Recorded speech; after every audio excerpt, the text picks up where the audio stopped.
जय मसीही। आजको यो नयाँ एक्सप्लेनरमा तपाईलाई एकदमै स्वागत छ। आज हामी एउटा यस्तो गहिरो विषयमा कुरा गर्दैछौँ नि जुन सुन्दा तपाईलाई पक्कै अचम्म लाग्नेछ। हामी उत्पत्ति अध्याय 26लाई अलिकति फरक नजरले हेर्नेछौँ। यो केवल हजारौं वर्ष पुरानो कथा मात्रै होइन क्या। यसमा त प्राचीन कालका स्रोत साधनका ठूला विवाद, अचम्मको कूटनीति र पुर्खाहरूसँग गरिएको ईश्वरीय प्रतिज्ञाको एकदमै रोचक कथा लुकेको छ। ल सुरु गरौँ है त। कथाको सुरुवातमै एउटा भयानक अनिकाल पर्छ। सोच्नुस् त, यस्तो खडेरी जसले गर्दा इसहाक आफ्नो ठाउँ छोडेर पलिस्तीहरूका राजा अबिमेलेक कहाँ गरार भन्ने ठाउँमा जान बाध्य हुन्छन्। यसलाई ठ्याक्कै आजको समयसँग दाँजेर हेरौँ न। मानव देशमा चरम आर्थिक सङ्कट आयो अनि मानिसहरू आफ्नो घरबार छोडेर काम र अवसरको खोजीमा अन्तै बसाइ सर्न बाध्य भए। हो, ठ्याक्कै त्यस्तै अवस्था यहाँ इसहाकले भोगिरहेका थिए। अब जाउँ अर्को खण्डमा, डर र ईश्वरीय प्रतिज्ञा। हेरौँ यो अभावको बेला डरले कसरी काम गर्छ। अब यहाँनिर एउटा साह्रै गजबको विरोधाभास छ। एकातिर परमेश्वरले इसहाकलाई प्रष्ट निर्देशन दिनुहुन्छ, मिश्र देश नजाऊ, यही भूमिमा बस, म तिमीलाई आशिष दिन्छु। तर अर्कोतिर नि इसहाक भित्रभित्रै एकदमै डराएका छन्।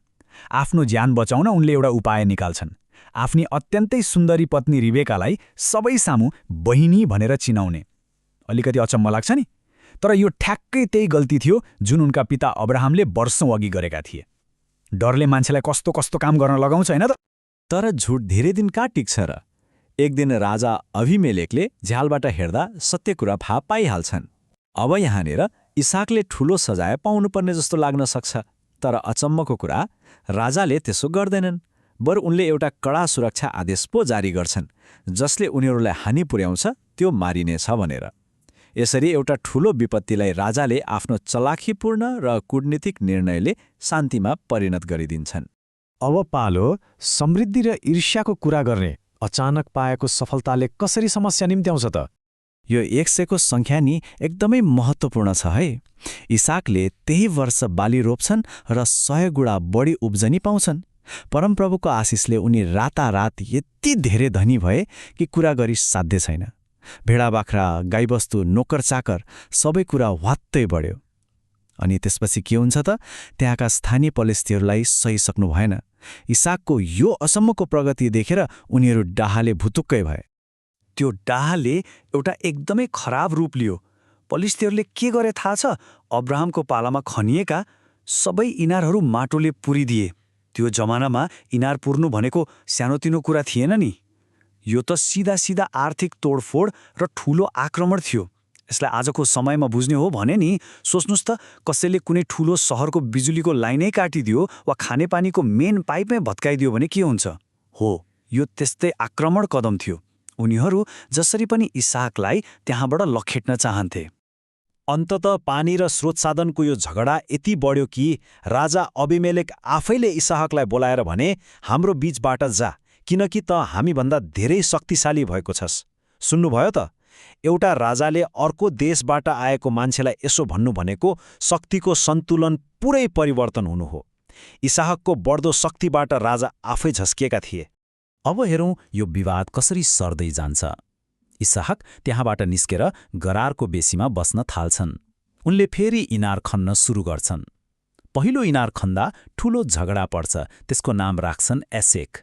फेरि अर्को खन्छन्, त्यहाँ पनि उस्तै विरोध हुन्छ, त्यसको नाम राख्छन् सितना।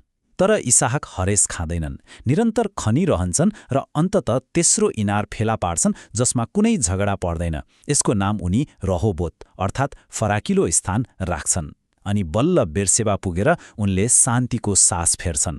हाम्रो अर्को खण्ड, बेर्सेबामा कूटनीति। अब हेरौँ यो ठूलो विवादले कसरी कूटनीतिक समाधान पाउँछ। अब यहाँ एउटा गजबको टर्निङ पोइन्ट आउँछ।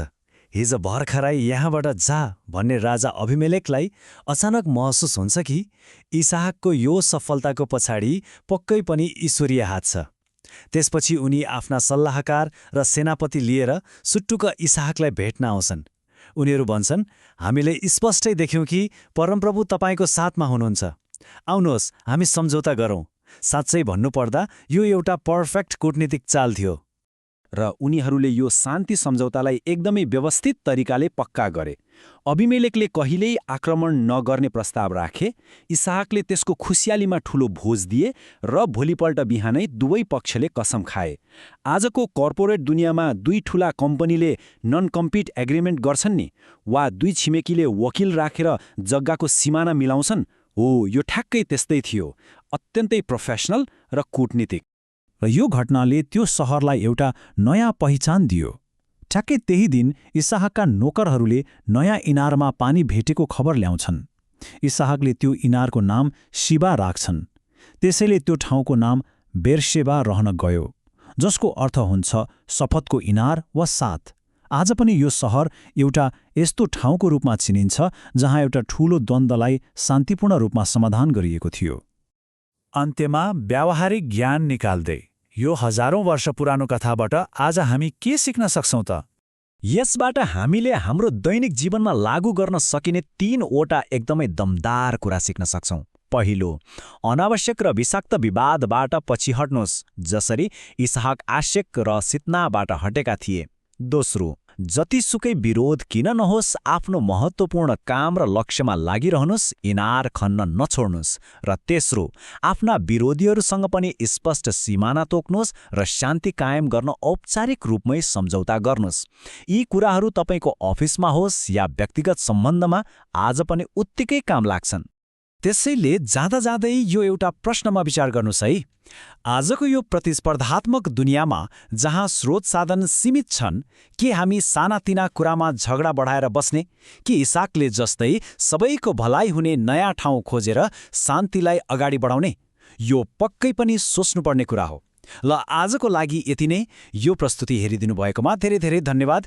भिडियो मन परेमा पक्कै पनि लाइक, शेयर र सब्स्क्राइब गर्न नबिर्सनुहोला है त।